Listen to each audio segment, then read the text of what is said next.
Hello. So this week we're going to be talking about saudade, which is an emotion that is said to be unique to Portuguese-speaking cultures, and use that to segue into a larger discussion about nostalgia in American media.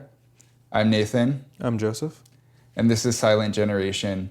And saudade is a really interesting term because it describes an emotion of longing that is purely positive.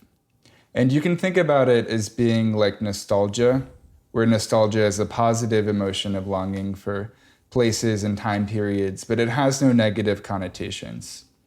Saudade, in contrast, is a similar feeling, but it's for people.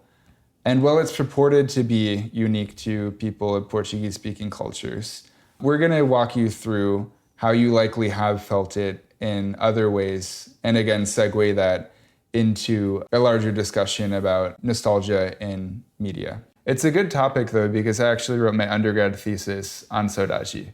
Mm-hmm. I did not. And so I had a lot of catching up to do. But I don't know. It's fun to think about something as abstract as just like an emotion and how we try and like harness it to words and make it feel understood. That's one of the things that makes this really difficult to understand. So trying to definitively say that you understand the exact emotion someone else is feeling is sort of like being able to definitively say you are perceiving the same color as they are. It's only really through translation that you can say that you do understand it. It took me, honestly, a year of thorough research to really understand the contours of what it was, or what saudade is, and then to actually say that I felt it myself. All right, so hit us with the definition. So saudade is an emotion of longing, but unlike other emotions of longing, this one isn't negative. So whereas people often say that, sadness is making them depressed, or that someone just died and they're going through a really tough time, saudade is strictly a positive emotion. And you can kind of conceptualize it as being similar to nostalgia. So no one would ever say that nostalgia is making them depressed, because nostalgia, while it is an emotion of longing and it is an emotion of memory, it is purely positive. And saudade is similar to this. There are a couple of other different characteristics of saudade, like it's oftentimes used in the plural form because it's so intense. That was very interesting to me. I really thought it was just going to be used in the singular, but it's like, I don't know. I'm trying to think of like an English equivalent of that, of like, what I kept thinking was like, I have a case of the Sundays, because that's like a pluralized thing, but that's not like a perfect example. Or it's like miseries. People will say, like, oh, all these miseries or something. But yeah, that was kind of a surprise for me. But I also don't know typical sentence construction in Portuguese, so. Yeah, like they'll oftentimes say like, eu tenho saudades, or I have saudade. They'll say that too about like anger, usually negative emotions. Oh, get pluralized.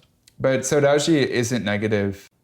And so for myself, again, it took me like many years to say that I definitively felt saudade, but it was only after I had a childhood dog that I had between the ages of 10 and 27, who died about a year ago. But it was only upon her death that I really understood what saudade was, because I was able to experience missing or longing without bereavement, without feeling like there was tragedy or anything wrong. Because my dog lived past the age so most wildly dogs do. Past the age of a dog.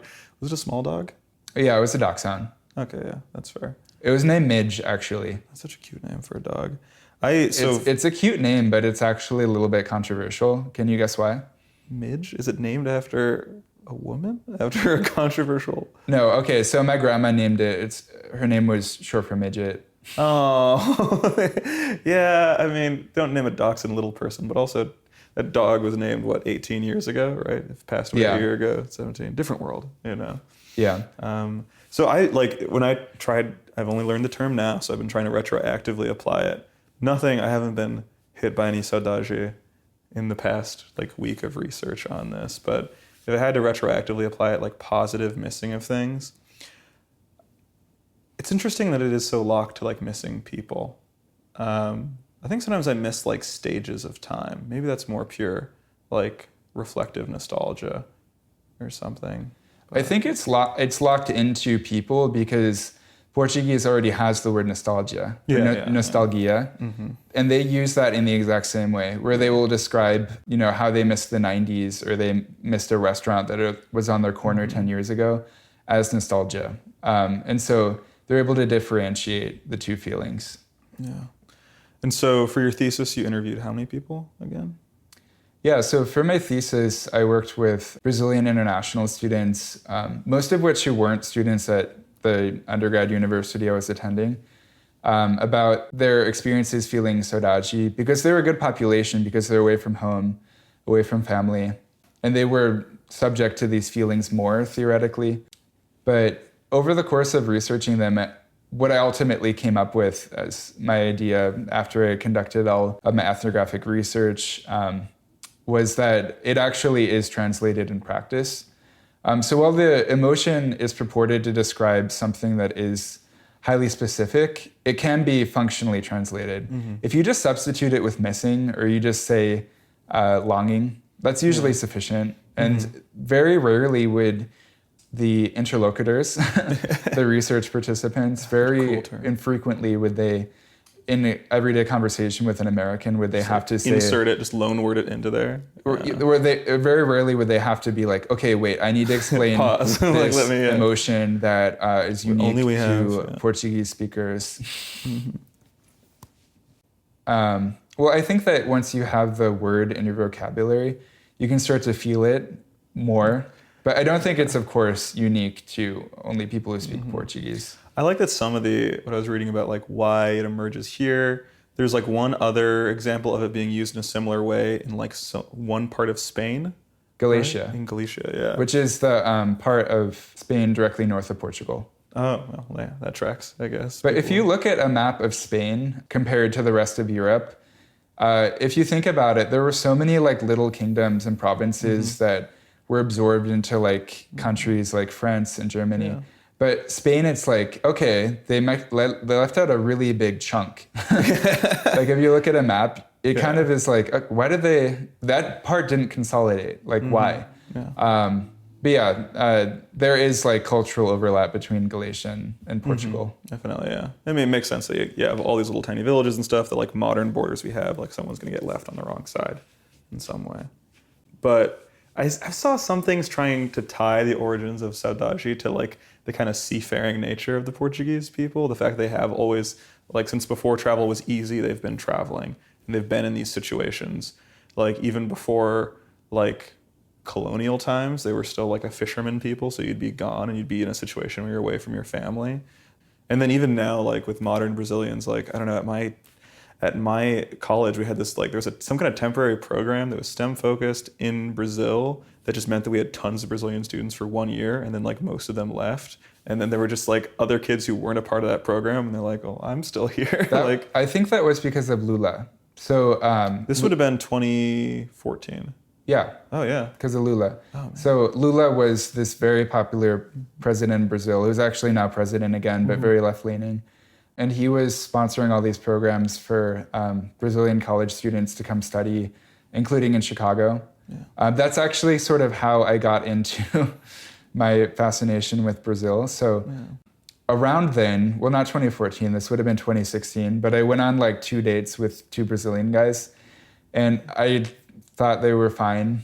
But then a few years later, as I was approaching the later half of college, I was sort of thinking about doing like a Fulbright scholarship after I finished. But I didn't have any direct connection to any countries. My family's been in Chicago 150 years.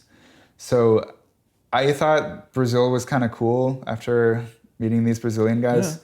But it also just felt like a culture that would appreciate outside perspectives because it's not monocultural. No, it's super diverse. And within their country, there is no like one Brazilian or one subset of Brazilians that would be the best to speak about like cultural matters. An outsider in many ways would have just as valid of a observation as a native perspective. Yeah. No, I do think that like, I mean, America and Brazil, both like diverse new world countries. I think our parallels are very interesting. I don't know, that like, yeah, democratic backsliding at the same time, like Bolsonaro and Trump. But I don't know, all these ways that we like pop up with similarities. Yeah, how long did you spend there? So I actually got like a grant to go to Brazil, which they distributed it far too late. Like I was supposed to be like distributed these funds, like, and I was gonna plan to like visit them during my like winter break. I got it months later, and like towards the middle of when I was supposed to be like kind of wrapping up my thesis. So basically I just used the money I got to go to Rio de Janeiro, and I stayed with this guy that was one of the 2 guys I went on dates with. So I met him one time in Chicago a few years prior, and then I went to Brazil and stayed with him and his family for a week straight. Wow, yeah. Yeah, that's one of the perks of being gay is like you're in a secret society where you can just invite yourself in people's homes. Oh, yeah. Stay with their families and Interesting. Yeah. No. Yeah. But yeah, I was in Rio for a week. It was kind of a crazy week. It was the week when Marielle Franco got assassinated. She was this Brazilian lefty politician who was on Rio local government or city government. She was a friend of Glenn Greenwald's. But yeah, she was shot like the day I landed. So there were all these protests. There was also a yellow fever outbreak. And also the city at the time was under martial law because like 500, I think it was something like 500 people got killed by police the year prior. It was very chaotic. Maybe we don't have all the similarities I was talking about. Maybe America and Brazil are their own things. I take back what I said. Yeah. But no, I had a good time. It was also super hot though, because it was during their summer. It was like, one of the days I was there was like 114 degrees Fahrenheit. So really hot. But yeah, I was just with this one person learning about Brazilian culture in general, but also doing research with him and speaking with him. But most of the research I did was in the US with Brazilian international students. But I was able to rope him in under that definition because he had previously been an international student. So it kind of worked. Yeah. No, yeah. My, like, of all those Brazilians who like came and left, one of them joined my fraternity. And we've since played like rugby together for 2 years now. I don't know, I always pick his brain on this kind of stuff. And so, not that I have an ethnographic study of one person, but I mean, he's very like, I think he's had to explain his culture a lot to people. He's put himself like kind of out there in terms of his sociability. He's a very social, gregarious guy. But so I think he's always been in a position where he is the outsider, needs to like kind of explain what he's doing. He works in like manufacturing, which I feel is maybe atypical for expats who come here. I feel like they go into more conventional, like white collar professional things. He is still a white collar professional, but he works in this world, and so he's used to kind of expressing like uniqueness about his culture. And things that he said to me that have stood out have been like we're a very social, gregarious people. Like so we're on this gay rugby team together, and he told me that like the gay American guys, like personality-wise, feel more like straight Brazilian guys. Like he thinks he gets along with them more. They're like openness with their emotions and willingness to dance and just all these things that we cordon off in America behind like, you know, expectations of men. He says that there's like, I don't know, a lot more like Brazilians. And he calls his family a lot. They do a lot of voice messages. It's like all the time. He has to like take a little step to the side and do like record a WhatsApp voice message. So yeah, just like longing and that kind of stuff. Like he's just always like keeping this open communication. And there's the advantage of the time zone difference is like, it's a huge, you know, like as the crow flies mile distance, but it's not a huge time zone difference. So he's able to do that. Yeah, so Brazilian men definitely are more open with their emotions, which is something I would get into with interviews with people. Mm-hmm. Like, you know, do you feel ashamed when you feel saudade, or do you hide it? Never. But yeah, Brazilian men are very open. Like crying in public is fine. Wow. But yes, the voice messages thing is such a thing. I use WhatsApp. Have you heard of WhatsApp? Yes, even though I'm a domestic American, I have heard of WhatsApp. I have cool international friends. Yeah, it's very popular in Brazil, and I use it to communicate with the Brazilian friends that I have. But yeah, it'll set the conversation back though if they send me a voice message, because if they send me a voice message, I'll be like, I'm on the bus, I'm on the train, I'm walking. Yeah. I can't listen to this. Although now I have AirPods, it's a lot more realistic. But it's fun, but also it'll like sometimes set the conversation back 24 hours because I won't listen to it until the following day. Yeah. What's your preferred messaging platform?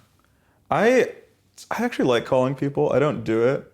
We call. Yeah, but I feel like we both have, I don't know. I feel like there's that classic like millennial / Zoomer meme of like, if someone calls me, I'm going to lose my mind. But when I called you most recently this week, you were busy getting blasted. It was a company outing. And I felt so bad because it was like not a reasonable time to be getting like, we had started this event like way too early. But no, so I felt maybe a guilt about that as well. Yeah. But no, I think a phone call is just so efficient. You can really like knock out details of stuff. I have one other friend I was hanging out with today, actually, who I'd never feel ashamed about cold calling him. I think it also overlaps with if you're able to just randomly talk to strangers, you're okay with cold calling. I think those are two things. So whenever I'm like out and about with him, actually more so than when I'm alone. When I'm alone, I talk to strangers, I'd say more than the average guy my age. But something about like, whenever I'm out with him, he's doing it, and I feel like might as well do it and like as well. I don't know where that comes from. But, Yeah, I'm actually not. No, okay, so I'm good at talking to strangers once the conversation starts, but I'm not approachable, and I'm also not good at approaching people in public. Like I think we talked about recently, I told you like I've never been hit on in a gay bar, even though I'm a gay guy. You've probably been hit on in every gay bar every time you've gone. I just smile a lot. I don't know. Yeah. I don't know. Maybe that gets caught the wrong way. I think sometimes I've met other people like this. I think sometimes when I'm confused, I smile. Or when I'm bored, I don't know. Like I think it's a good thing to default to. Yeah, I just glare. So I don't know. I think I don't want to intimidate people. Not that I'm some kind of like, but I'm tall. I'm like 200 pounds, but I don't want to like, I don't know. I think I just need to be disarming. I think I do that in a lot of ways, but yeah. But yeah, I like phone calls too. That's my primary way that I try to keep up with family. With phone calls, like I say I'm ashamed of this, but I'm not because I actually am proud of it. But like I call my grandparents like twice a week, and it just makes my day. It clearly makes their day. They don't have much going on out there, but I don't know. It feels so good. I don't know. Part of it, I'm gonna say this is a little macabre, but it's like I don't know how long they're gonna be around for. I'm really trying to like make up for the times I wasn't calling them in college and that kind of period. But I don't know. When you call them more frequently, like you spend less time updating on just like everything that's happened. You do kind of get more into like, I don't know, asking them about like their emotions and what they're feeling and what's happening next. Though a lot of times we're having pretty nuts and bolts conversations, like just about like the weather, what birds are in their area. Yeah, I only have one living grandparent, but when I call her, it's usually we talk about like the weather and what she ate and what she's watching on TV, because there's really not that much to talk about. But I try to call her pretty frequently. But honestly, I would call her more, but there just isn't that much to talk about. Yeah. We went into that a little bit. And so I think I sometimes tell my grandparents like more than maybe other people do. I don't know. I think they're very nervous. We hide a lot of information from them. Like we did a family trip to Egypt back when we were living in Germany, and we just didn't tell them until after we got back so they wouldn't worry. But like I was going to hide when I got a concussion from them, but it became clear that I wasn't playing in games, and so they were asking me why, and I couldn't have any excuse. I just told them the truth. I actually have siblings. Well, I have a lot of siblings. I have like 9. But I know of at least a few incidents where some siblings went on vacations and didn't tell the others because they didn't want to be judged or something. I really didn't get it. Judged for going on a vacation? Yeah, I did not understand. But yeah, I don't get afraid when people say they're traveling because airplanes are one of the safest modes of transit.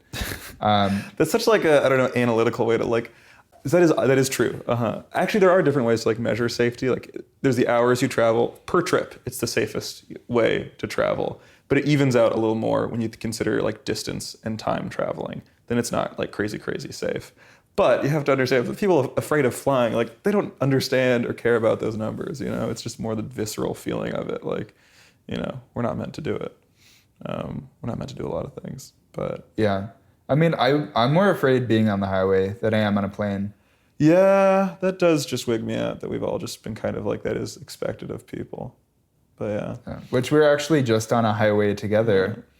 No, 1994 is wild. Like there's like a different, I don't know, the speed that people go there and just so close together. That was like, I don't know. I feel like in Las Vegas, our lanes are wider. Like even in the more city parts of it. I don't know. Yeah, there's a dark energy. It's just like, it's such a shitty welcome to Chicago. Like when I've come from like Michigan or like I was visiting a friend in Indiana a while back. And it's just like, I don't know, you're driving through like a very blighted part of the city and then everyone just like guns it along there. And then you see like White Sox Park and you're like, oh wow, I'm almost like in Chicago. But yeah, or you are in Chicago, but yeah. Yeah. It was cool seeing that bridge though. We weren't in Hedgewish. Okay, what neighborhood did we go to? We were in South Chicago. So Yeah. like, I don't know.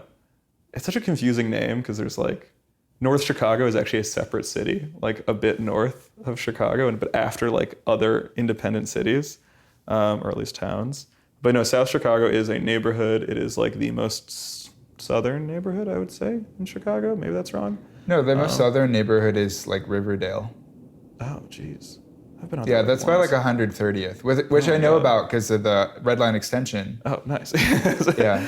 But yeah, so it's basically the Skyway, which you haven't seen I guess you must have ridden No, on the I've been Skyway. on it, yeah. Yeah, but seeing it from the side is a lot different. Yeah, you it's really different. get a sense of like the height of it. But, Yeah, I don't think I've ever been that far southeast as we were just an hour or two ago. Mm-hmm.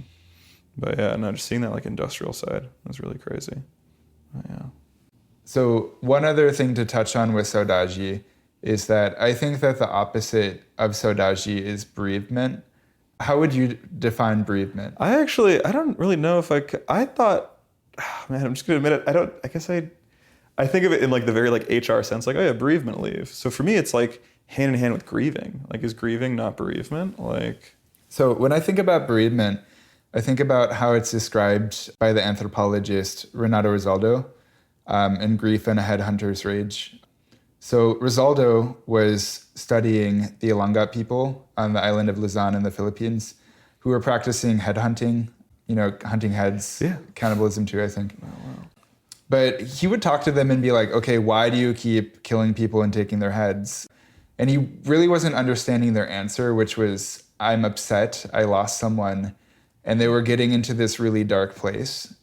But then Resaldo had a wife who was also an anthropologist who died while conducting field work, tragically. But then he started to sort of understand the rage that these people were feeling. And he sort of describes it in thick detail in this paper. But I think of that as being the other end of the spectrum of longing and missing, where one is like, it's so positive, there's no tragedy, it's just pure love, which is Saudade. And then the opposite is bereavement, where you're so upset that you could kill someone. Yeah, and it's like when loss turns into just pure rage. Like, Yeah. that is wild. I don't know. I've definitely experienced a lot of grief in my life, but I don't know if it's ever like translated into that like kind of rage, and definitely like not at others. I don't know. It's such a crazy. This guy, this anthropologist, how did his wife pass? Was it like? She was walking in a high area mountain, maybe fell down, rolled, hit her head. Well, that's I guess with that, like, it's like a nature, like / tragic accident death, and there's like nothing to blame there. There is like no like, I don't know. If you're a headhunter, there's someone's head you can hunt out there, but like just being like vaguely mad at like nature and just the circumstances of life, like, yeah, I think that would almost make me more mad than having a locus for it. Yeah. What do you think about?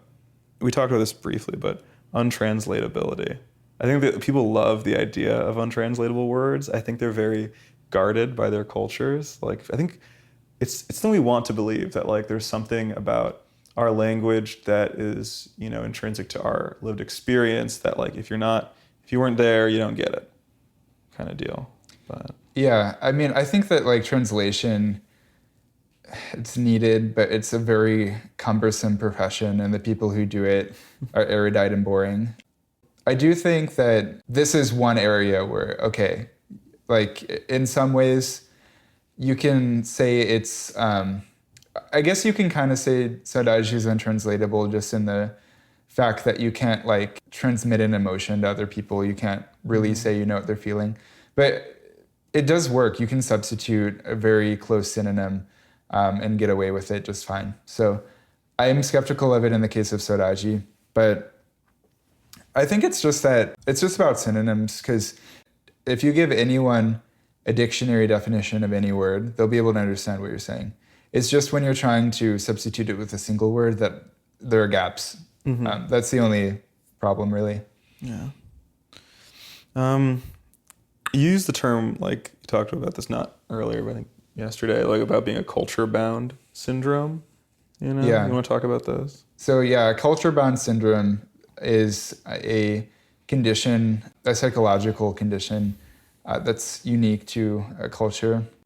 So culture-bound syndromes are described by psychologists. This isn't as much an anthropology term. And it's actually kind of been, in some ways, discontinued as a term. Yeah. But it can describe things like amok, which is where the term running amok comes from. Amok syndrome is an aggressive dissociative behavioral pattern derived from Indonesia and Malaysia that led to the English phrase running amok. That's what Wikipedia says. So that's just one example of a culture-bound syndrome. Yeah. Generally, they're used to describe things or phenomenon that happen in Eastern cultures, because in general, people are better at observing cultures that are not their own. Yeah. The culture you're raised in, if you learn to analyze it, you can be very effective, but it's harder to see what's going on because it's so everyday to you. But one thing that's been suggested to be a culture-bound syndrome in the West is anorexia and bulimia, because, I mean, really anywhere but like a rich first world country, why would you be eating and throwing up or not eating on purpose? It's kind of a condition of the modern world. But yeah, otherwise, culture-bound syndromes, generally something negative in psychology, where someone is conceptualized something within their cultural lens, where they are viewing it as being so important or intrinsic to what's going on that they can like get physical symptoms. But it's not something that I would use to describe Saudade, but I think it's a useful term or an idea that something could be so unique to a culture. I was trying to think of like just homesickness as well, because people also are clear like Saudade is not like a missing for Brazil.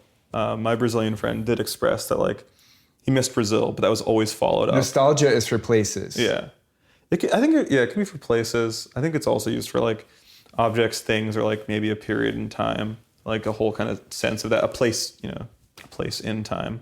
But yeah, when my friend would talk about missing Brazil, what he really missed was immediate family, like food and stuff like that and weather. But it was always about the people. He did express actually like the only kind of patriotism kind of thing he did express to me was when like Bolsonaro was in power. He did feel like he was kind of having it too good in America. Like as things were getting kind of like dicey over there, he was just, living it up like as a young professional in Chicago. But also that's just him co-opting lib sensibilities where he thinks that like he's going to be personally responsible for a military dictatorship. Like being a 25-year-old guy if he's going to like walk in there and depose Bolsonaro. But yeah, no, I liked his sense of that. He said that like he used to always tell me he wanted to go back to Brazil, but now he's like not quite so sure. I don't know, I'm always proud of myself for like making something of Chicago for myself, but I'm just like an American, and so I don't know, he's really made something of himself here as a foreigner, and I don't know. I hope he's impressed by that. Like maybe that's why he wants to. Maybe he's surprised by like what a good fit it ended up being for him.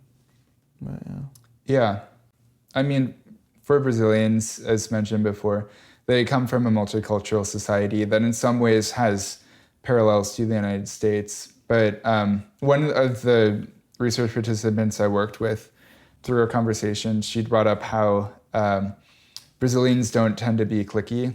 And like when they're in other countries, they don't associate with each other as much as you might see in other ethnic groups. No, they totally were cliquey at my school. I think we reached such a critical mass of them that they could fully just be a clique. But I think that once that big mass went back and we were left with like the kind of long-timer Brazilians, I totally observed what you're talking about. They did hop around. They weren't just like one big clump of Brazilians. Yeah, so there should be some kind of theory like once they reach N+3 Brazilians, then they coagulate. But this isn't, again, just about Brazil.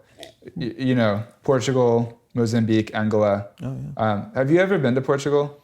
Yes, just like one day on a like stopover to Germany. I was really blown away by it. I really loved it. Like I had been to Spain and Italy, but Were yeah, you in Lisbon or what? we were in Yeah. Lisbon. And yeah, I just liked the like narrow streets. I liked the comically small streetcars. Our hotel was a little like walk-up building, and it was on like a flat iron shaped, like a wedge-shaped piece of property. And we were on the third floor, and we had a window like looking out on an intersection. It was like if you asked an American to like, AI generate a European city. Like it was so cute and like cutesy. I just really loved it. Yeah.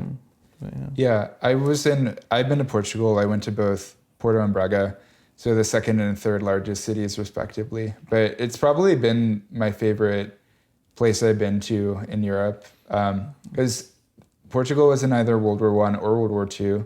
So it's very well preserved in that way. It wasn't bombed, so it does feel like you're walking in, a very old place. Mm-hmm. Which to me as a Chicagoan, that's sort of what I look for when I travel. Is I like being in places that have more history than we have here. Yeah. Although as I've gotten older, I've realized how historic Chicago is, because as someone who grew up here, it seemed every day. But I've learned that like this was a pretty exceptional place 100 years ago, which you can't say about a lot of cities in America. Yeah. No, I don't know. For me, it's like a sliding scale of like historical impressiveness, where like Las Vegas just had no history. Like, yeah, there was the old Mormon fort in the 1870s.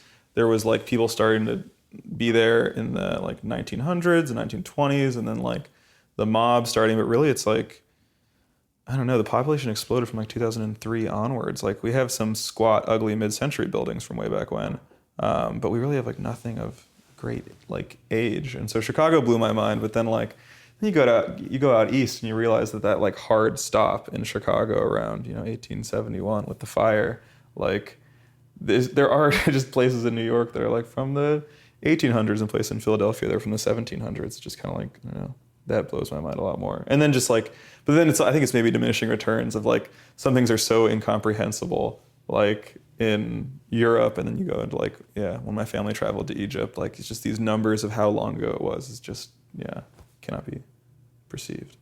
Yeah. I like that there's a tradition of stewardship for older buildings, and over time they're able to integrate, or they're able to fill a niche in the neighborhood that's different generation to generation. Lindy. Yeah. Oh, I like when something like just serves the exact same purpose for a long amount of time. Like there's that list of like longest running businesses in the world, and the two oldest ones are like in Japan, and it's kind of debatable. One of them is a construction company, which I find really cool. They've been providing the same service of construction for like 800 years. Another one is a hotel. I think that's more impressive because that's like not an abstract concept like a company. It's like a physical location that has served the same rough purpose, like being a home for travelers. And then in Europe, I think the oldest thing is like a beer garden somewhere. And that's just so nice that like people have always wanted a beer and sausage and to sit underneath a tree. And we've like been filling that need. And it's like, no matter how much has changed in the whole world, like people still like doing that nowadays. Yeah. Yeah. So on this might be a good spot to transition from Saudade into nostalgia. Yeah. Because, Saudade is cool. It's hard to fill a whole episode. But I do think that our culture over the past 10 years, we've experienced pretty much every form of media trying to rehash the same stories and intellectual properties to us, and rebooting like Spider-Man, even though he already had a film like 10 years ago. But nostalgia is really key to what we're experiencing in culture right now. No, I don't know. It is like grim to see just how many things produced nowadays are just like, reboots of something else. And I think it's interesting to see, this is like one step, like nostalgia in the past. Like in the 80s, there was a lot of movies being made about the 50s. I just like that kind of lag where we try and like re-understand those periods. Like, but now I think that like people's understanding of the 50s comes from watching stuff like Grease, which was made in the 80s. And so it just becomes this like stacked in on itself. Like we only look at the 50s through our lens of the 80s. I think people are watching more secondhand material from that period, and they were watching like who actually sits down and watches Some Like It Hot, you know? Yeah. And media sometimes can be referencing things even farther back than you realize. Like we recently watched Fright Night, this 1980s horror film about vampires. But in the movie, it became clear that the film, when it was made, was referencing like 1920s or 1930s horror. Yeah, it was like the golden, not like the original like monster movies. So those would have been in the 50s, I'm trying to say. Who was like, not like the bald Nosferatu movie from like the 30s, but no, who's the Bela Lugosi? Like those vampire movies. And so, I don't know, this movie in the 80s was framing itself as a rejection of the new wave of slasher movies. And it was doing more of a callback to classic ghosts and goblins type of horror. But yeah, but I think we remember it as a quintessentially 80s movie because like it is still dressed in the like garb of an 80s movie. I mean, I didn't even know about this film before I watched it. I kind of have an aversion to the 80s because from my perspective as an urbanist, the 70s and 80s were the worst period in American history because of what was happening with urban renewal, where they were just building all of these different highways cutting through cities. Although actually low-key, that's the 50s. But there's like a lag into it, you know? Like there was, I don't know, I've been watching Mad Men for like ever, and like the early 60s, I feel like they had it all. Like that's one of my favorite times, because they had cars, but there were still train commuters and all of that. There were still so many more people down in the city. Like, but yeah, it was by the 70s and 80s, the effects were being felt.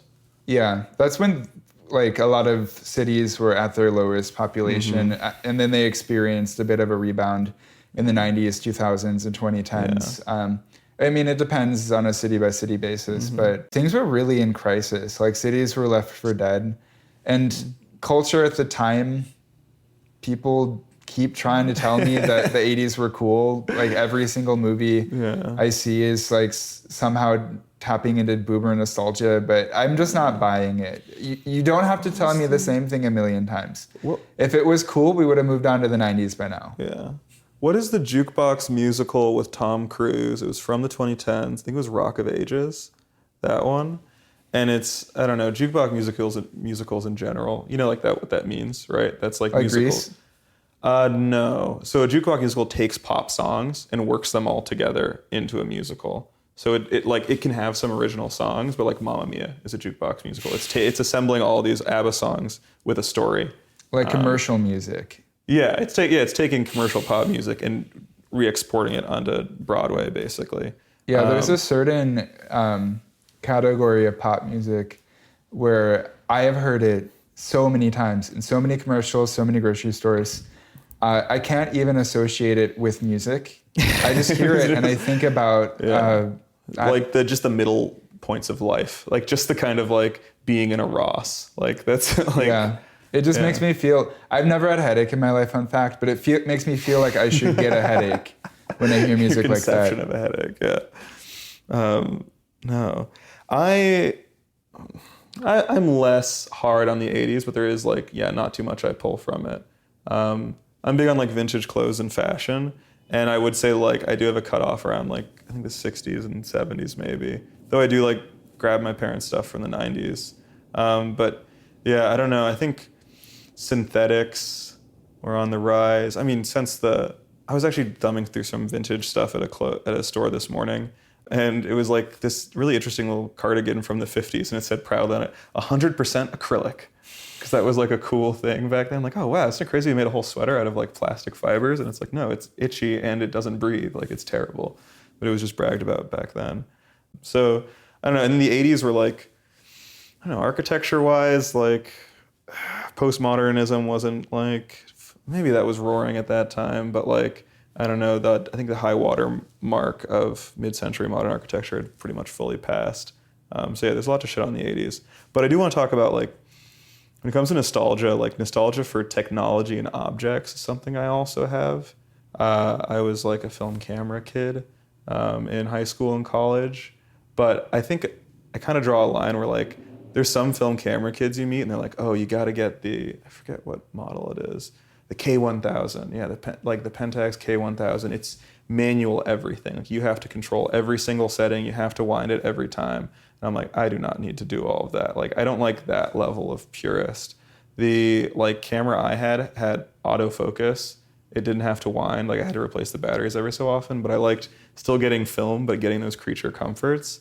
And that is like, what that is a technology reaching maturity, as they call it, where it becomes more and more ease of use.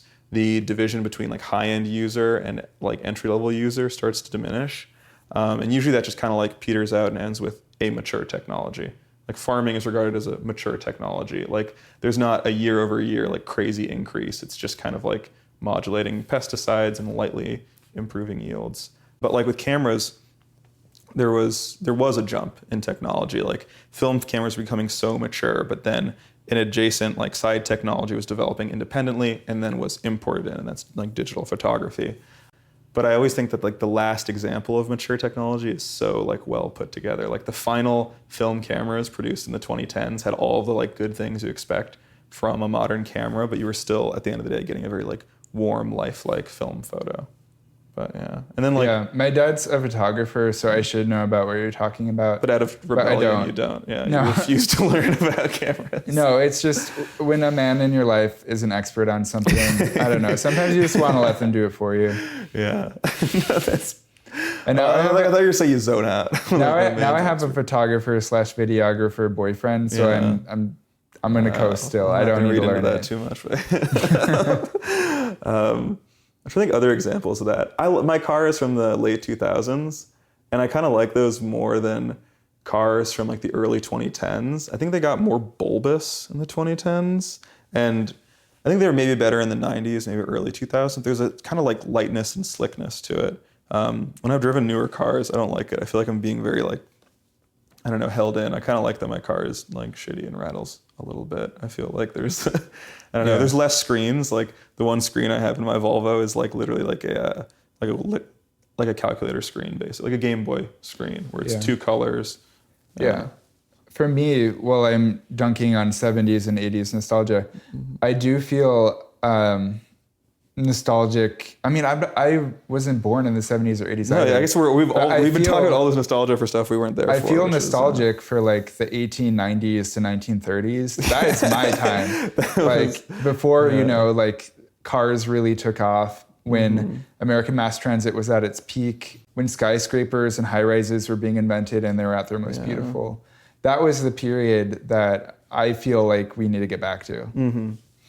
I feel that too, but then like, as we were driving through these like industrial stretches of South Chicago today, I was like, I think we forget about the early stages of cities is that like when Chicago was in, you know, the 1910s and 20s, like the river was an open sewer, like, you know, like there's a lot like rougher things we don't think about. Like the parks that we have now, we didn't have then. There's between 1840 and 1890, Chicago went from something like 10,000 people to 1 million. Yeah. That is cool, I guess. I mean, it would have been dynamic and exciting to live through it. But also, that's before like infrastructure, like sewers. It's actually not tenable or possible in the modern world to grow in that way that quickly. But that's why I always get pissed when people talk about like, oh, why does it take so long to build things nowadays? Like the Empire State Building was like built in a year under budget, like all that kind of thing. It's like it had no AC. Like it had like. But also the walls were like something like 12 feet thick, 20 feet thick. There's stuff like that, and also they're like less safety. You can do things a lot like faster with less safety. There's this anecdote I read somewhere where apparently when they were building high rises in Chicago, the foremen were told that for every floor above 10 to expect one worker death. Oh my God. No, I love the old photos of like the skyscrapers being built. And it's like, I don't know. Before high vis was invented, guys look so much cooler on job sites. Just wearing chambray like work shirts. Hard hats are hot though.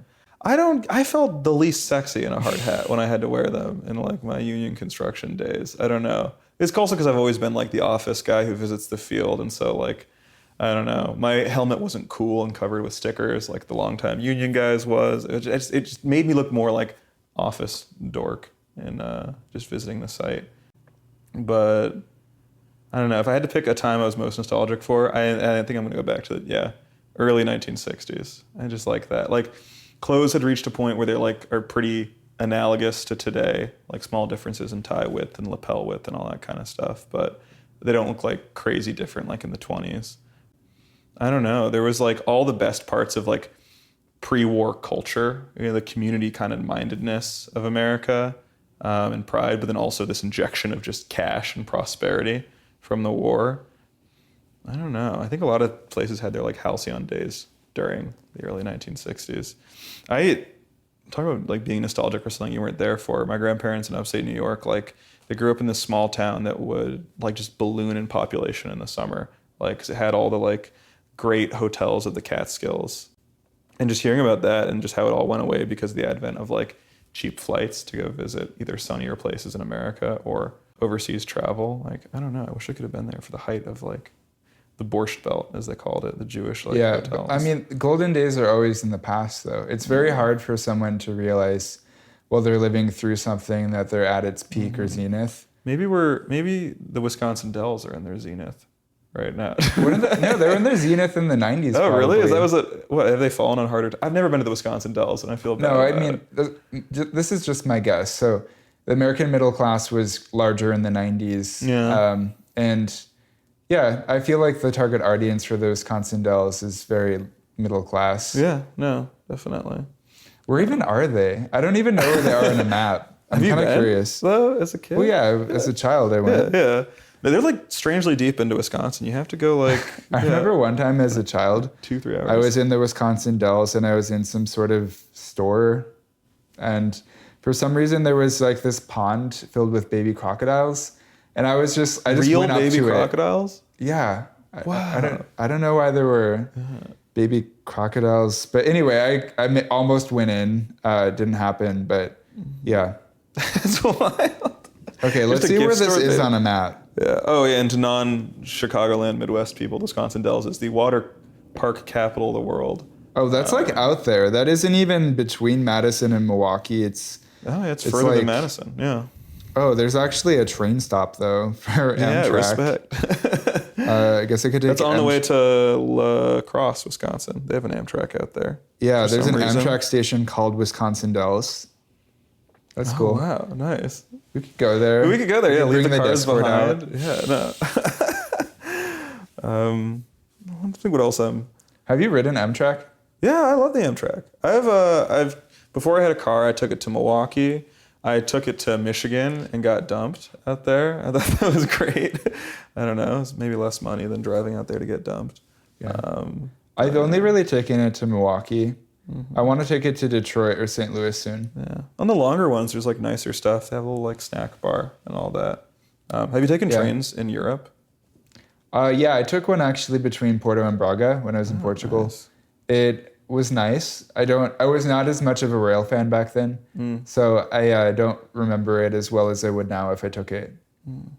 Yeah, no, the trains in Germany are just too nice. Like, I wish I wasn't on them because like I was enjoying Amtrak before I like went on a train in Germany and had like a nice beer in a glass, not just like some Sprite in a plastic cup from an Amtrak dining car, which they're getting rid of on most service anyway.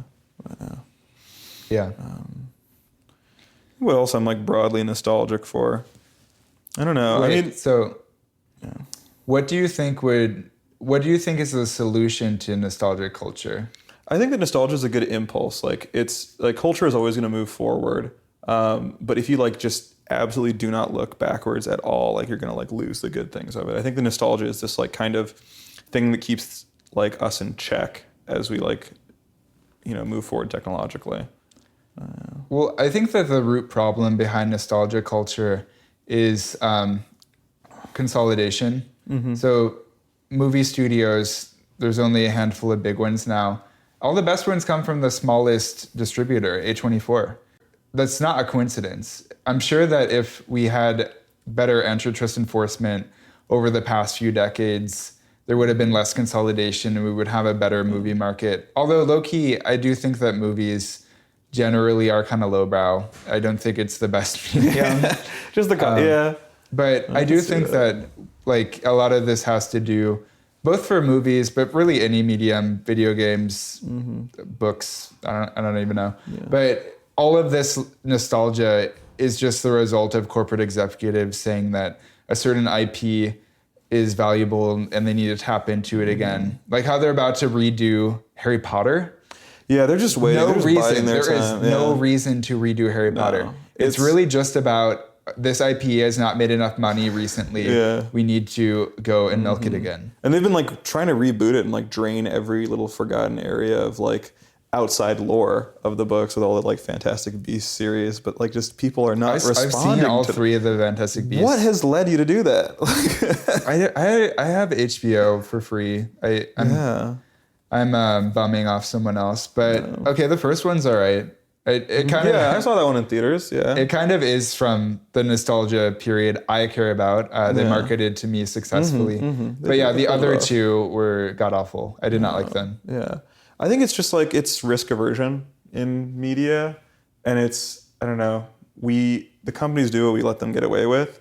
At the end of the day, I think a lot of Americans like they just want a guaranteed good time from anything. We want consistency. It's the same reason we go to Chili's and Chipotle and like all these other chains is we just want like we just don't want like a fail state in any way. We don't want like we want just to go to the movies and be like, oh, I recognize that. But like this system is good for the investors. It's good for the executives, but for the consumers, they would benefit from a broader market with more choice. I don't know. It's like the consumers don't know what they want. Like I would not mind if there were more like movies that just did not apply to me, like did not work for me. But if there were like, that there were more independent movies that were greater. Like I'm okay with a range. Like there always has to be some bad movies. Like not everything can hit. Yeah. Same goes for the housing market too. We need to be able to let people just build bad things because when we try to like bog things down by making developers jump through hoops to prove that their building will be pretty enough for the neighborhood, that just results in everything slowing down, and then there's no incentive for people to actually build anything that spectacular because pretty much anything that gets built is going to get sold because there's always going to be a market for any dwelling unit because there's so little produced. I'm like advocating for just like something is better than nothing, I feel. When it comes to, I don't know, housing or also like maybe media production of just like, I don't know. I'm also kind of irritated by just prestige TV. Like there's too much of it out there. Like, I think maybe we need more. Wait, who's producing prestige TV? Like, I'm saying, like, prestige television regarding, like, just meaning, like, the amazing shows that you must watch on television, like Succession, or, like, the very, like, middle to highbrow, like. But they're not even trying to do that kind of thing anymore because this is something that I became aware of recently with the writer's strike. So, actors are compensated at higher rates for, like, say, the third, fourth, fifth season of a show. The longer the show goes on, the more an actor is paid, which is why for streaming platforms and also network channels too, they don't want to have series go past the second season. That's why like all of these shows when Netflix is like killing everything in the water. Yeah, it's like I remember when I first joined Netflix, there was Orange is the New Black, which was one of my favorite shows when it was happening. And I can't think of a single Netflix show I've liked since because they're just not investing in the characters or the worlds that they're building. Yeah. They're just jumping from one new show to the next because it's cheaper. Mm-hmm. I mean, no, there's some stragglers though. There's some ones that they just can't, like, I think that audience love like outweighs what they gain by canceling it. I mean, I think, but people that will then fall off because maybe it's the quality of writers or the way that Netflix is running these shows where like, I fell off of Stranger Things, and speaking of 80s nostalgia, I really liked the first season of Stranger Things. Oh, I'm getting a pass. We're getting a hard pass. So what I liked about it was I didn't know how sci-fi it was going to be when I started the show. It like takes the framework of almost like a true crime. My child is missing. Like I'm an aggrieved mother and no one's listening to me. And I found that to be very interesting. And then the slow reveal of like just how supernatural everything was, I enjoyed. And then I could not get through the second season because I was like, I know how supernatural it is. Like, and that was not. But that's also super similar to this one movie that came out called Super 8. Have you ever heard about it? Yeah. That Very was like, similar plot. Yeah, it was J.J. Abrams' like love letter to like Spielbergian 80s movies like E.T. Yeah. Yeah. But yeah, I saw Super 8 and liked it. I saw Stranger Things and did not like it. I actually did finish the first season. But oftentimes whenever I watch a show and it's just good enough to get me through but not watch the second season, that's worse than if I just picked it up and dropped it, because I got disappointed and disaffected along the way. Yeah. Worst possible. Yeah. Did this really start in the 2010s? Like, what kicked off, like, purely kind of retrospective? I mean, there's always been, like, there was a Flintstones movie in the 90s, and the Flintstones were most popular in the 60s. So, like, there's always been, looking back, like... Actually, I think the 90s had some of the stranger kind of property reboots. Things like Dick Tracy. The Muppets. Strip.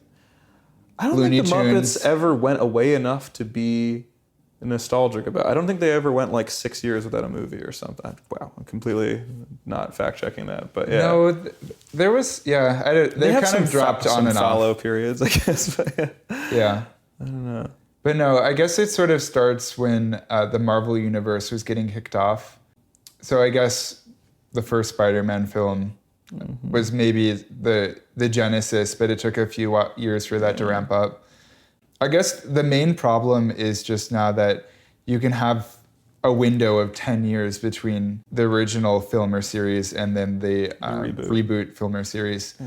But even stuff from the 80s, though, it pisses me off, because it's like they keep trying to retell the same stories. And this is a criticism I've seen, where they try to retell the same stories, but with a different protagonist or lead, oftentimes from an underrepresented background. But it would actually do more service to people of those backgrounds or cultures to have a new story, to be written told, and created by someone of that culture.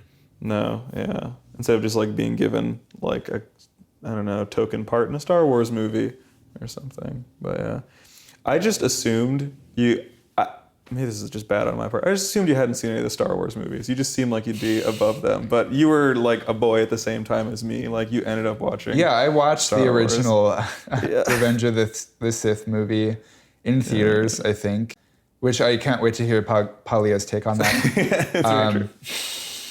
But no, I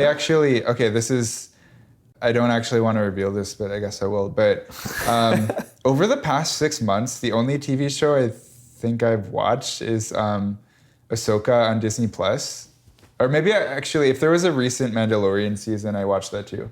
But I've watched. Oh, sorry, I watched the viewers at home. I'm making a look of shock and disappointment at Nathan. Yeah, I mean, the writer's strike was going on. That's part of it. Yeah, you can blame that.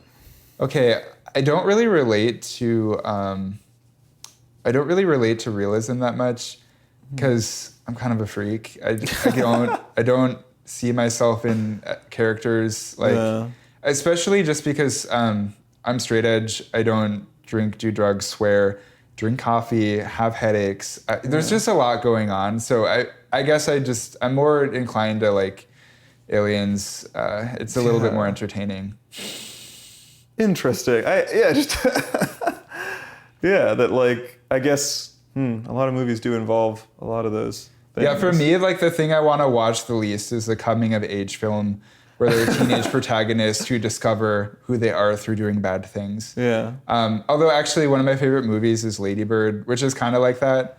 But the aesthetics of Lady Bird are so good. And also just like the pace, the plot, the narrative. Oh yeah, I feel like I love when we're complete opposites. I was like, because I quit 10 minutes through Lady Bird. I didn't like how. What, you didn't like an alt girl with dyed hair? Not in my movies, no. But I don't know. I don't like contrarian characters who are like, F this whole world around me. Not that I'm like some kind of hyper-conformist. I just don't like the kind of confidence that comes with those who are like, oh, like, everyone around me is brainwashed. I'm something different. I think mostly because I think that sometimes, but I hate myself when I think that. So I don't like when I'm getting fed a main character who's like the special one in a conformist environment. Yeah. I hate the movie Dead Poets Society so much. Oh, wait one moment though. But Lady Bird is actually a good way to tie back into some of the stuff we were thinking about with Saudade. So in Lady Bird, you wouldn't know this because you didn't finish the movie, but she starts out the film going by Lady Bird. By the end of the film, she sort of reconciles with her mother, reconciles with her hometown, finds herself, has peace with it, and then she starts going by her birth name. But, you know, over the course of the last week, we were working on a docket together where we were discussing translation and words and things like that.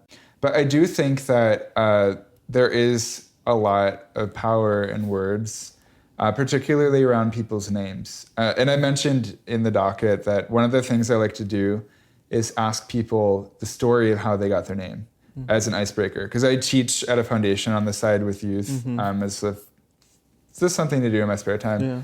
But what is the story of how you got your name? I feel like that is a very good icebreaker. That's why I feel bad, because like anyone else's story is usually like, oh, I'm named after like this, or my mom liked this, or sometimes you'll get like my parents loved this movie and named me after it. I don't know, not to cast a side eye at that. But my name comes from my dad's best friend, who passed away a year to the day exactly before I was born. So his death day is my birthday. And so when I was born, my dad called his parents, who always have a very tough day, when that day comes around. And so he asked them for permission and named me after their son. And so I'm very like protective. I don't know. I really like my name. I wouldn't think of going by anything else. But also like it's a very Jewish thing to name someone after a deceased relative, which I do like, because like only when someone is dead can you truly like look at their whole life in retrospect. Not that like, I don't know, things can come out about someone after their death, but like it kind of like, ties a bow in in what their life was about. And there's also less confusion when you just wait for someone to die having a name and you give it to someone else. But the guy I'm named after is not Jewish, which I think is interesting and cool. His parents immigrated from Germany. So I'm actually a Jewish guy named That's after why a you're German spiritually person. German. That's why I'm spiritually German. That's why I was more accepted in Germany than I was in Israel. Yeah. But no. And then that guy I'm named after, his like parents have always been a part of my life. They're like my third pair of grandparents. But yeah, they're very sweet, and they still have their accents because they came over when they were in their like late teens or so. But yeah, they'd always like make such wonderful baked goods for me and stuff. And they gave me one of my first beers too. I think such a German thing. But yeah, when I was a kid, I've had non-alcoholic beer with them as well. They always kept around. But yeah, that's cool. Your name? Your origin? Yeah. So the story of how I got my name was my mom thought she couldn't have children. She tried for years. She then adopted 3 of my siblings before I was born. And then the stress of them getting adopted caused her ovarian cyst to shrink. And so I was a miracle baby. I was born when my mom was 40.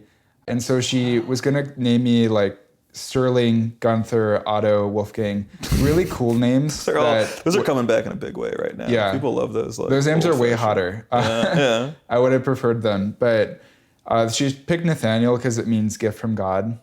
I was, again, a miracle child, but I wasn't as much of a miracle because I have a younger sister who was born when my mom was 42. So she had 2 kids. Yeah. But yeah, as I said before, I kind of have 9 siblings. It's complex. But yeah, I go by like Nathan.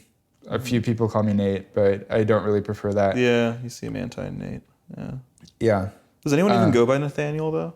That's like what? Does anyone even go by Nathaniel? There's not a lot of 3-syllable like common names. It's on like Instagram and in the past on Facebook when I was on it, I would list my full name. I just feel like my full name has a better ring to it when it's both the first and last name put together.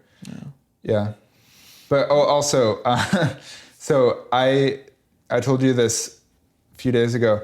I actually had a college professor who was into translation theory, translated entire books by like poets that literary and humanities people care a lot about.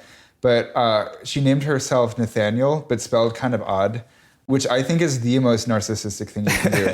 Because if you're like a loving mom and you name your child Nathaniel, that is like an act of love. That's fine. But if you name yourself Gift from God, that is hubristic.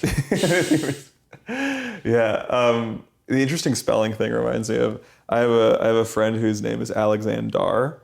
He's just pronounced it Alexander, but it is spelled A-R. And he was asked his parents, and his parents told him, like, that's how Alexander the Great spelled his name. And it's not true. They just messed up on the birth certificate. And, like, both husband and wife thought that this was how it was spelled. And he's never like thought about changing it or anything. It'd probably get pretty complicated. I feel like few databases in America could handle like a letter change like that. I feel like that's worse than like a large change, you know. I don't like naming people a short name. I knew a Jenny, just full name Jenny, and it was because her parents had seen Forrest Gump and thought that Jenny was a good name, which is not taking any of the lessons I took away from Forrest Gump, because Jenny is not like, maybe generously you'd call her a tragic figure, you know, but I don't know, I think she's just a bad figure. But also, getting named after someone who died, that would make me nervous personally. Oh, really? You think it's like what, foreboding that you're going to die? Because I have news for you. Like, everyone dies. Like, I don't know. Yeah, I don't know. I have this sister.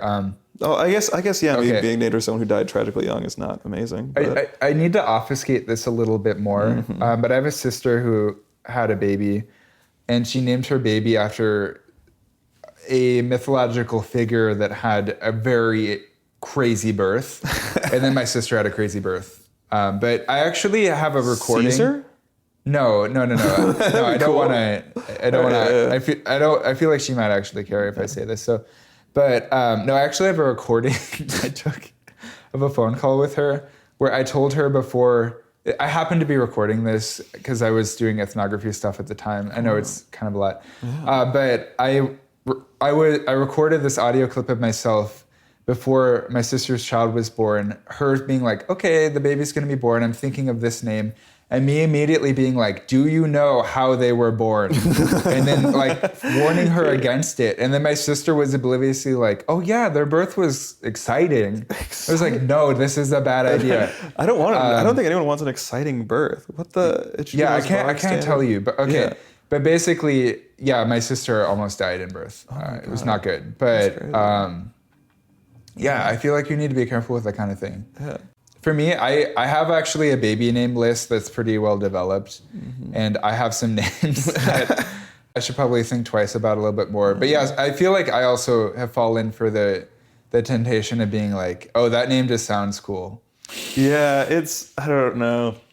What if you give your kid a cool name and he's not cool? What if he's a nerd? What if he can't handle the stress of having a rad name? You know? My parents, like, our alternate names. I forget my, like, if I was a girl alternate names. I think everyone seems to, like, know their, like, opposite gender potential names. But my dad thought about naming me Mirth, Mirth, like, great joy. And, yeah, it's completely bizarre. Oh, I didn't ever tell you this, but before I came up with the name for a podcast, Silent Generation, I was thinking of, because you actually mentioned this to me once, of having our podcast be our like almost baby names, like Sterling and Myrrh. Oh yeah, but you thought it was Myrrh. Yeah, Sterling and Myrrh does sound Isn't it Mirth cool. or is it Mirth? Mirth. Okay, that's what I thought. Yeah. Okay, sorry. But no, Sterling and Myrrh sounds like a, like, I hate to use the word, hipster brewery kind of thing. Yeah. You know, where it's like hammer and claw, I don't know. Hammer and sickle. Hammer and sickle. That's like what I was thinking, but no, it's always... I mean, you look like you have like a Soviet sculpture behind you. Do I? Oh yeah, just very like plop art kind of thing. You ever heard that term? Plop art? What is plop art? That's like if you're in a public space and there's just like a giant unwieldy piece of like welded metal abstract sculpture. That's plop art. It's just dropped in there with no context to its surrounding. Yeah. You could accuse like the Picasso in Chicago of that, but it's so beloved now. There's this really funny thing I once read in a art history paper about abstract expressionism, where a painter was quoted as saying, "What is a sculpture? It is something that you bump into when you step back to look at a painting." Oh. Because within galleries, I guess they're a nuisance, but yeah. Yeah, I like kind of that disciplinary beef. My dad was a like fighter pilot, like a doctor to fighter pilots, and they have this big thing against helicopter pilots because like a lot of pilots truly believe in like the beauty of flight, like the craft of it, and the fact that these like, I don't know, obviously they're like, I think like smaller passenger aircraft and like the old, speaking of nostalgia, like vintage like World War II planes, guys get really into those, you know, like knowing their different years. But even like, I mean, me growing up in the 2000s, the F-16 was like this symbol of American military might. But the fighter jet guys all said that like, do you know how helicopters fly? And the answer is they're so ugly that the Earth repels them upwards. But that was their diss. That was their big own on helicopter pilots. But no, I didn't know. I mean, I just love all men in uniform. I think uniforms are great. So no disrespect to either. Mm-hmm. My dad was always wearing the like green Air Force jumpsuit, and he got us them as well as kids.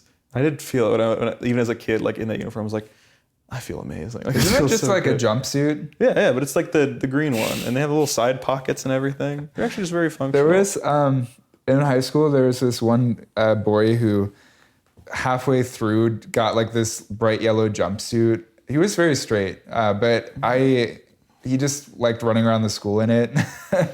Right, I'm just picturing the Kill Bill jumpsuit. It's just yeah. But no, I don't think of jumpsuits as being a masculine thing. But I don't know, men pre-1950s were able to make everything masculine. Yeah. I don't know how they did it. Well, my theory on that is pants rise. I think that people you look like, oh, men in uniform look so like nice and strong. It's like, think about men in uniform now, like military and police. Those are the few remaining places where men still wear pants at their natural waist, you know? And I think it's just very slimming. It's very flattering. It's one of my little like things. But yeah. And like you have back to construction workers too. Like they would have been wearing like jeans at that thing. And then now if you go on a construction site, guys are like, you know, this is how you get plumber butt. This is how you get like like with low-rise jeans, your gut hangs out. All these things. Yeah. I'm trying to think of when I've been, I don't know, in a uniform or anything. I think there's like I've never been in an honorable uniform, I suppose. Like the American Apparel uniform. I uniform. worked at a grocery store for a little bit. Okay. Yeah, so I am an ex-American Apparel employee. It was the best job I could have had in high school. Mm-hmm. But they make you wear head-to-toe American Apparel every single day. Mm-hmm. And it's a good job for a teenager because upon starting and then every 6 months, they give you an allowance for new clothes. How much was it?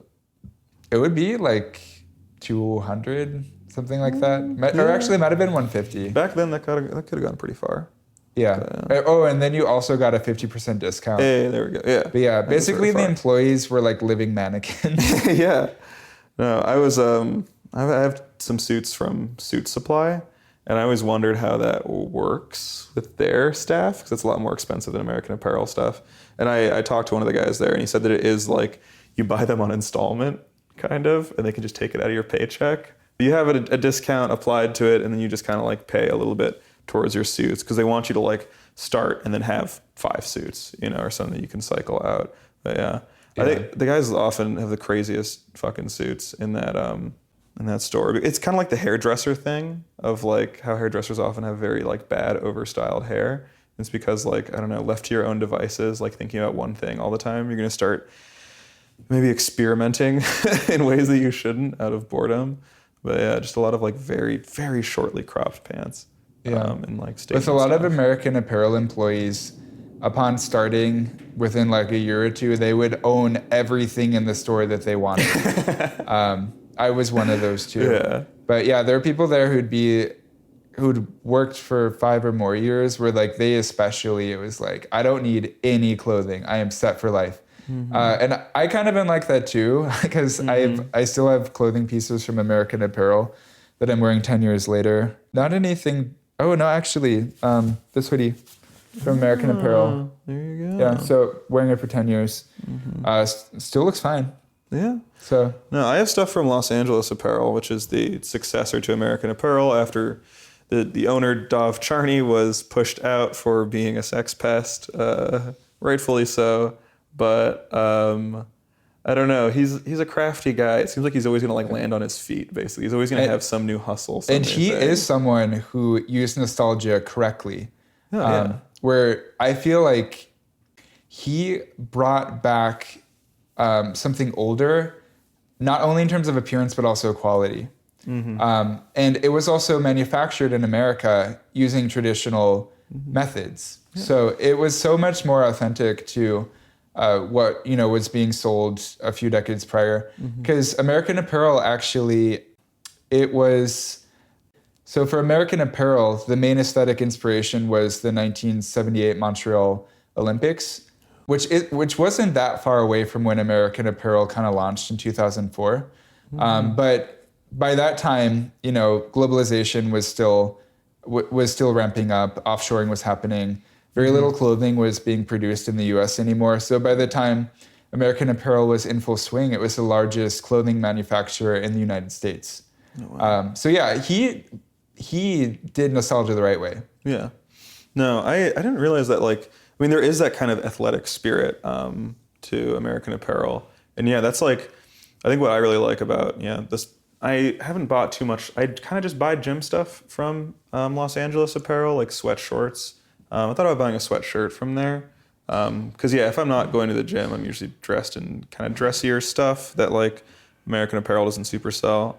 Los Angeles Apparel. But, I mean, over the course of American Apparel's existence, it went from largely like schlubby at-home clothing to being more preppy. I once read this really interesting testimonial from like a British American Apparel worker, because from her perspective, she had words like posh, and like she was I wouldn't have realized this if not for what I read from this random woman.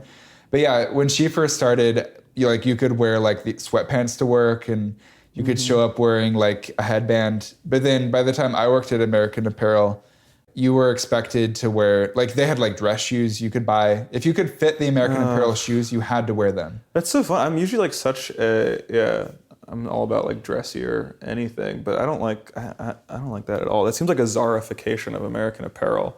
Like, I don't know, because there's that like clubby, dressy side of those fast casual places like Zara. I know. I mean, you could get away with anything there, really. Like, there were times I heard anecdotally, like, people basically wore clothing that was transparent to work. You could see their butt. I know for myself, I was wearing athletic mesh a lot. They came out with an athletic mesh collection, but it was a single layer of athletic mesh, not double. So a single layer, you can see right through it. Yeah. You can see the contours of my body. Yeah, that's very, I don't know, it doesn't seem like you're... Yeah. No, I still like it, but it's very boyish. Like, I feel like there are certain garments that make sense for people to wear when they're youth and they're experimenting with what fits their body. For me, I liked that clothing at the time, but I wouldn't wear it now. Yeah, there's definitely like clothes I wear that like de-age me a bit. I try and wear dad hats, but I'm afraid they make me look like a schoolboy a little bit. Like they're not a dad hat, they're a boy hat on me. Oh, but like, I don't know, on American Apparel and like clothing quality and all that kind of thing. Like in nostalgia, like I forget what this like term is, but it's kind of like the fetish for provenance. Was something I was reading about, and I totally fall victim to this of just like when I hold something physically, I want to think like, where did this come from? And so either I want it to be old or handmade, preferably old and handmade, best combination. But yeah, and so American Apparel has this thing like, oh man, this is made in America. This was like, someone worked for this in my own country. But yeah, and then with vintage stuff, it's just like, wow, this is from like a different time when, I don't know, things were different, and it's made it this far to me, and that means it's gonna make it even further, according to the Lindy principle. Clothing does not hold up as well as other consumable items, though. I mean, like a couch or a mirror. Like there are other things you can buy that are much more guaranteed to last past your lifetime. I would say my oldest piece that I own, I got from a vintage pop-up in like this industrial stretch of Chicago. And it's this like brown wool knit sweater, the really distinctive collar. But it's really fallen apart. Honestly, when I bought it, it already had a hole, and it's just gotten wider. I think it's from moths. I try and like fight that by putting like cedar blocks in my closets. That keeps moths away. Moths in your house? No, but I don't want there to be moths. No. I don't think there's a lot of moths in my like squat mid-century I feel like moths building. are like way more realistic to get rid of than other pests. Like I had moths in my house at one point, but I was able to get rid of them permanently. Yeah. Which I feel like other insects would have been like, you need an exterminator to actually get rid of them. I think. But yeah, it's like, it's sad when I see that thing kind of fading away. And I brought it to my I was getting it laundered, and I was like, what about fixing these? And the tailor was just like, oh, it'd be extremely expensive. I'm like, really? It's just a hole. You just kind of bring it together. But I don't understand seamstressing, mending, any of that kind of stuff. Yeah, I mean, I know how to sew by hand, and also with a sewing machine, but I don't really want to do that. Usually instead I just sew by hand. when I do it, I never do it the right way, where it would actually prevent like a rip from happening again in the future. It's just a temporary fix. To actually sew a garment where it's going to be able to stretch in a way where when it stretches again, it won't start to tear. You have to know what you're doing. Yeah, geez. Yeah. But no, you said it was a knitted garment, right? Yeah. You have to know how to knit to do that. That's more than just a needle and thread. Jeez. Oh, man. That's what I feel bad. Like, I think I could take better care of the stuff that I own. Like, I don't know. I got nice leather shoes. I condition them every so often, but definitely, like, they get a lot of mileage before I do clean them.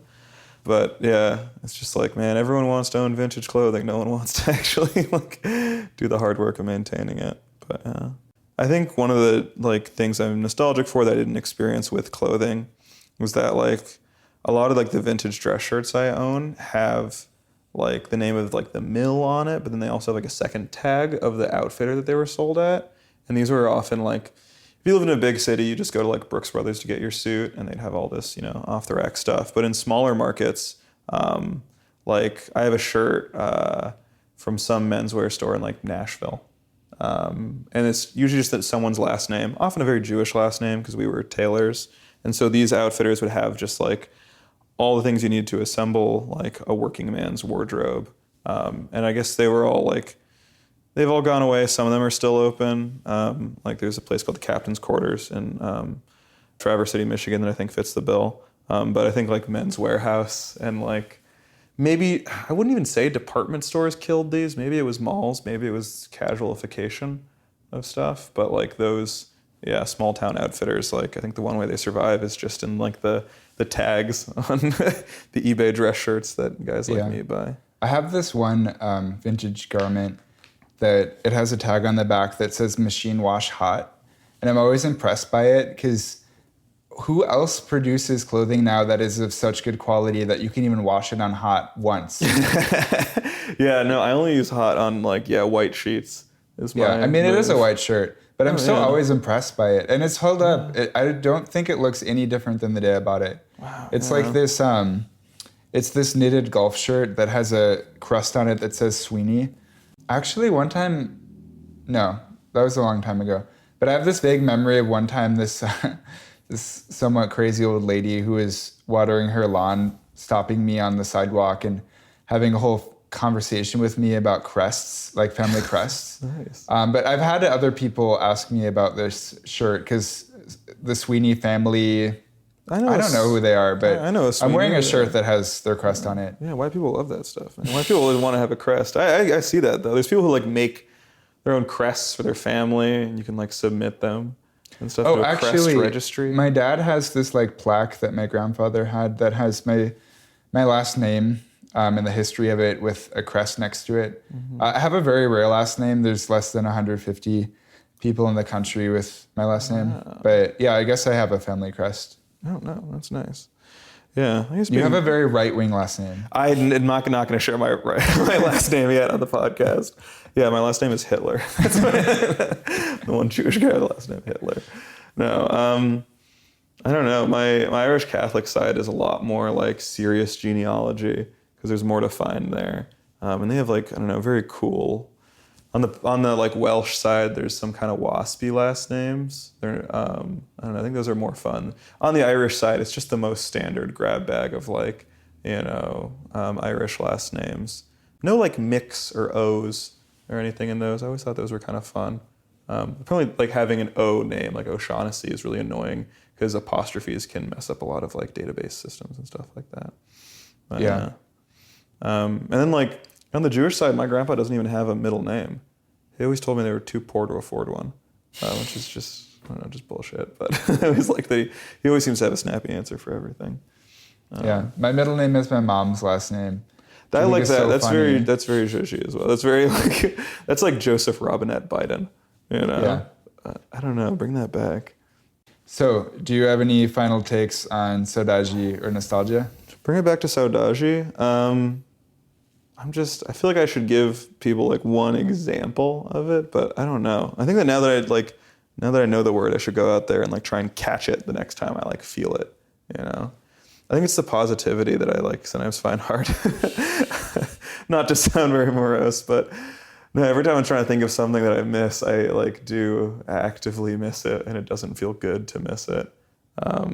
When I read the profiles of the people you interviewed, one of them stood out as being, more melancholic than the other ones. I think that was a girl that you interviewed, right?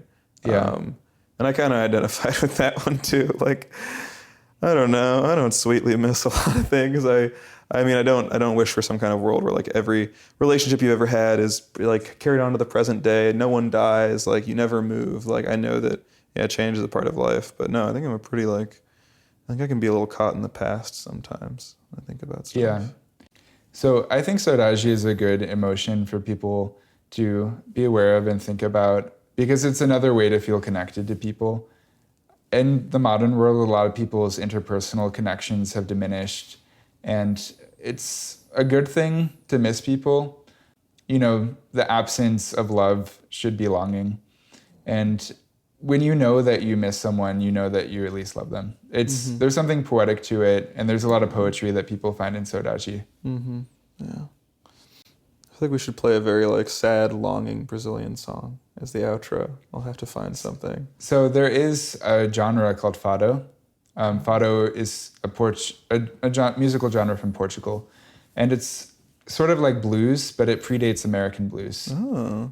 If you go to like Porto or Lisbon, you'll find bars where people sing fado. Oh, I'm not as much a fan of sad music. I tend to listen to stuff that's like 180 BPM. Oh man, no, I love sad music. I listen to the saddest music possible, I think. But I love this band. They were just like, I guess they're a super group. I don't think they'd call themselves that. But they were called Little Joy. And so it's the singer of Los Hermanos, which is Rodrigo Amarante, which is the guy who did the Narcos theme song. People really love him nowadays. But he's Brazilian. And then the drummer from The Strokes, and then female vocalist Binky Shapiro. I think it's a fun name, Binky. But yeah, they released the album in 2008, and they have like, I think 2 songs off the album are in Portuguese. And they're all just very like longing songs. Like as I learned about Saudade, like I think I really thought back to this album. Put it on in the background also as I was writing the docket. And then also as I was writing the docket, I was just like playing Spotify radio, and a song called Homesickness came on, which is like just an instrumental song by the artist Emahoy Tsege Mariam Gebru, who was Ethiopian. She was trained like formally in music. She then became a nun, like left music behind, and then returned to music, actually like played music for the government in some way. And then when the Derg military junta took power in Ethiopia, she was just pushed out to Jerusalem actually, due to her religious beliefs. And so she has like 3 songs about homesickness. And I don't know, I think with an instrumental song, whatever the title is kind of then colors your perception of it, and you can't shake it. But I do think that if I heard this song and I didn't know the title of it, I think I would still know that it's about at least longing, maybe not homesickness. I think I'd know that. She has other good music too, though. I definitely recommend it. Yeah. So it sounds that after discussing this, you're sort of buying into the romanticized longing and poetry around Saudade. Yeah, man. Whereas I after researching it for a year, fully convinced it's translatable, fully convinced that it's translated in practice. Mm-hmm. But no, I do think it does describe something that is unique, and people aren't even really aware that there's a way to miss people without any negativity, even though they might do it sometimes. Yeah. I will say I do have a certain saudade for the early stage of a relationship that I had, where it started and we had just lots of free time, and we just like fully fell in deep with each other. And I think I knew the relationship was going to reach its end kind of when I experienced that longing while still in the relationship. We both changed a lot over the course of it. It was like 2 years. That's one of the things they say about Saudade, actually, is that you can experience it for someone who's still present in your life. Yeah. I feel like, I read some sad cases, like in your piece about like having longing for someone with like dementia, who who is no longer who they were. And so you have saudages for like their previous state. And I guess it was me longing for that person in a different form, from maybe kind of myself in a different form as well. But yeah, not to be a complete bummer. But also, not a great amount of positivity as I plumb those emotions. Yeah. Well, I hope that our listeners learned a bit about this and can approach longing with a bit more positivity now that they know about this term. Yeah. But yeah. Have a good one. Thanks for listening.